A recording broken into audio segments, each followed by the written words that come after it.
Sabe quando a gente olha para uma função recursiva e parece mágica, né? Como é que uma função sabe esperar a outra, passar os dados certinho, manter tudo em ordem? Parece até feitiçaria. Mas, na verdade, por trás da cortina, existe um sistema surpreendentemente simples e muito, muito elegante. Vamos pensar nisso um pouco. A grande pergunta é: como um programa consegue, sei lá, pausar uma tarefa no meio do caminho, chamar outra, esperá-la terminar e depois voltar exatamente de onde parou, sem esquecer de nada? Como ele lembra de tudo? Então, a resposta para esse mistério todo não tem nada de mágico. É uma estrutura de dados fundamental na computação que a gente conhece como a pilha de chamadas, ou a call stack. É ela que está por trás, orquestrando essa dança toda. Ok, vamos então desvendar esse truque. Por trás do que parece ser esse some e aparece de funções, existe um processo super lógico e muito bem organizado. A grande estrela da nossa análise aqui é a pilha de chamadas. Uma boa forma de imaginar é pensar numa torre de blocos. Toda vez que uma função é chamada, um bloco novo é colocado lá no topo da torre. E olha só o bloco do topo está realmente ativo. Cada um desses blocos tem um nome, quadro de pilha, ou stack frame. Pensa que é como se fosse uma mesa de trabalho exclusiva para cada função. É ali que ficam as ferramentas dela, as variáveis, locais, e também uma anotação de onde exatamente ela parou. E essa pilha funciona com duas operações bem simples. A primeira é o push. Quando uma função é chamada, o bloco dela é empurrado para o topo e ela vira a tarefa ativa. A segunda é o pop. Quando a função termina, o bloco dela é retirado do topo e a tarefa que estava esperando logo embaixo pode voltar ao trabalho. Isso nos leva à regra de ouro da pilha, LIFO, Last In, First Out. Ou seja, o último a entrar é o primeiro a sair. A função mais recente, a última que foi parar lá no topo, é sempre a primeira a terminar e a ser removida. Bom, teoria é ótima, mas vamos ver como isso funciona na prática, né? A gente vai acompanhar a execução de uma função fatorial recursiva para ver se a pilha é sendo montada e desmontada pedaço por pedaço. Tudo começa lá na função main. Ela chama a função printf para mostrar um resultado.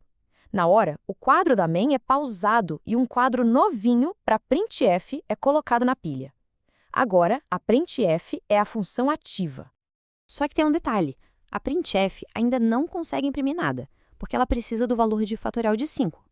Então, o que ela faz? Chama a função fact5. Agora, a printf também fica em pausa, e um novo quadro, o da fact5, vai lá para o topo da nossa pilha. E é aqui que a recursão entra com tudo. A fact5 chama a fact4, que chama a fact3, e assim por diante. A pilha vai crescendo um bloco de cada vez. É interessante ver como todas as funções lá embaixo ficam em pausa, só esperando. A pilha chega no seu ponto máximo quando a gente atinge o caso base, a fact1.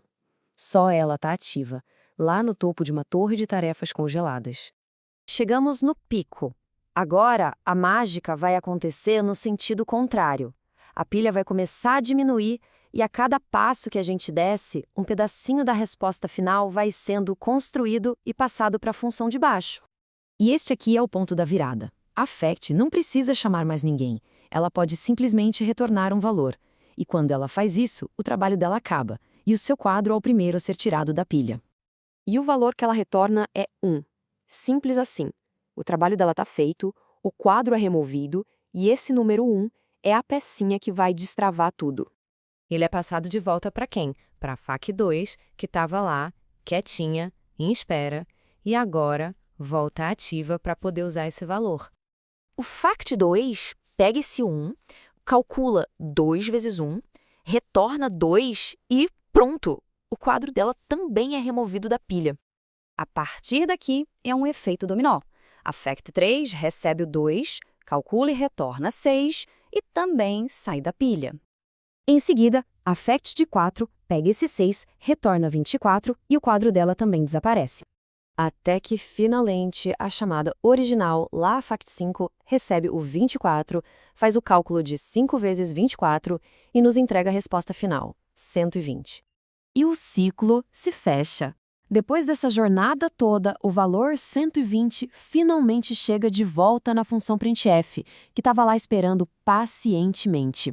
A pilha agora só tem os quadros com que a gente começou. Agora sim, a printf tem o que precisa. Ela imprime 120 na tela, seu trabalho termina e seu quadro é removido, o controle volta para mim, que também não tem mais o que fazer, seu quadro é removido e a pilha fica vazia. Missão cumprida. Ok, a gente viu esse exemplo em detalhes, mas por que isso tudo é tão importante? Porque a pilha de chamadas não é só um detalhe técnico, sabe? Ela é, basicamente, a espinha dorsal de como os programas modernos funcionam. Então, resumindo, por que se importar com isso? Porque a pilha de chamadas é tipo o GPS da execução de um código. É ela que gerencia o estado e a ordem de todas as funções, não só das recursivas. É o que permite que programas complexos funcionem de um jeito previsível. Garante que, não importa quantos desvios o código faça, ele sempre vai saber o caminho de volta para casa.